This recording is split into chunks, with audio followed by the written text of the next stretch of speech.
Fala galera, tudo bem? Espero que vocês estejam bem. Gutão aqui na área. Aquele vídeo sem frescura, tentando ajudar vocês da melhor forma possível, sem muita edição e em um take só, porque tenho filho pequeno e não tenho muito tempo para enfeitar o pavão, né? Para colocar todo o glitter purpurina que vocês merecem isso aqui, mas a informação eu entrego. Vocês sabem muito bem que uma forma muito boa e barata de você investir em ETF, na Bolsa Americana, né, é através, e na brasileira também, através de ETFs, certo? Que são Exchange Traded Funds, correto?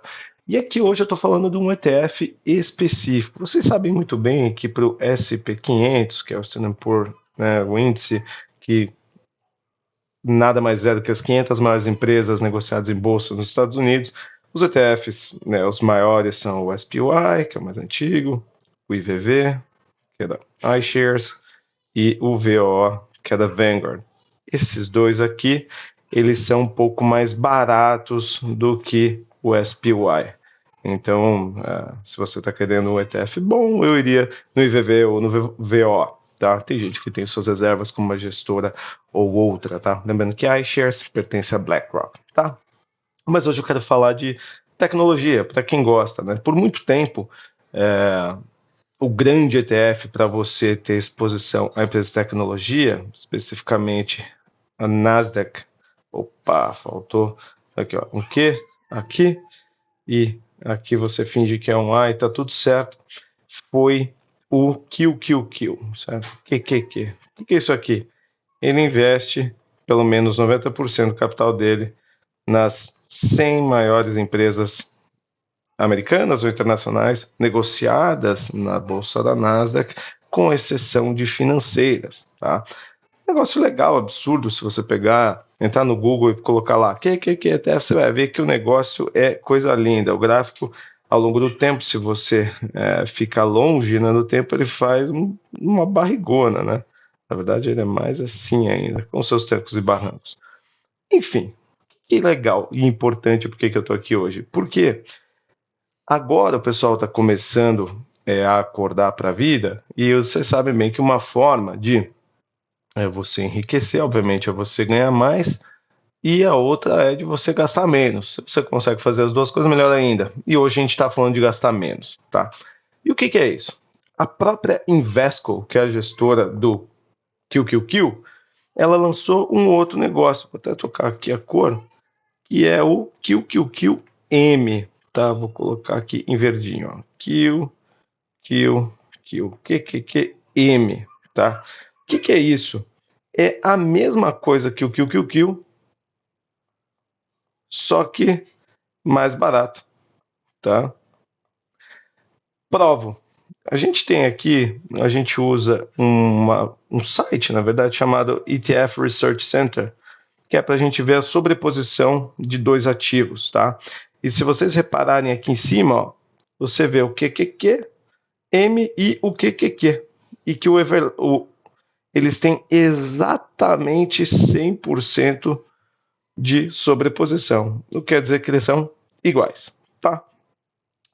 E o que é legal? Por que esses caras fariam isso?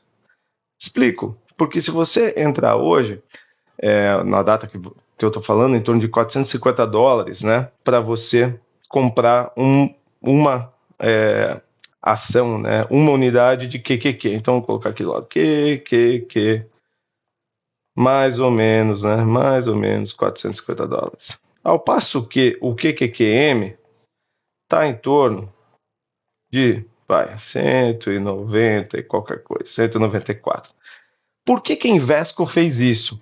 Tá? E mais barato. Porque um investidor menor, às vezes, ele se sente intimidado por um ticket maior. Tá? Então, ele está disposto, ele quer, mas ele se sente intimidado e não compra. E aí eles fizeram isso por uma questão de ticket um pouquinho menor. E também um pouco mais barato. Mais barato quanto? E está aqui o fact sheet. Tá? Primeiro do QQQ. Quando vocês quiserem ver as informações, o que a gente chama de lâmina em português, no site gringo é fact sheet, né? Você vai ver aqui, ó, em vermelho, management fee, ou Total Expense Ratio, melhor ainda, 20%, 20 basis points, né, 0,20%, no QQQ e no QQQM, você vai ver, opa, rabisquei aqui sem querer, você vai ver aqui 0,15, tá? Então 0,05 ponto percentual mais barato ao ano. Qual que é o poder disso, né? Eu fiz uma tabelinha aqui exemplificando. Então, se a gente assume, e de novo, né, como exemplo, um crescimento ao ano aqui na segunda coluna, tá? De 10% desse ETF, você coloca lá 10 mil dinheiros, dólares, reais, lá no início, tá? Crescimento ao ano de 10%, se você tem um expense ratio, né, uma taxa de administração de 0,2 e o de baixo 0,15, você tem um crescimento líquido aqui. Repare que em 5 anos a gente está falando uma diferença pequenininha, né? 60 para 95 é ali 35, né?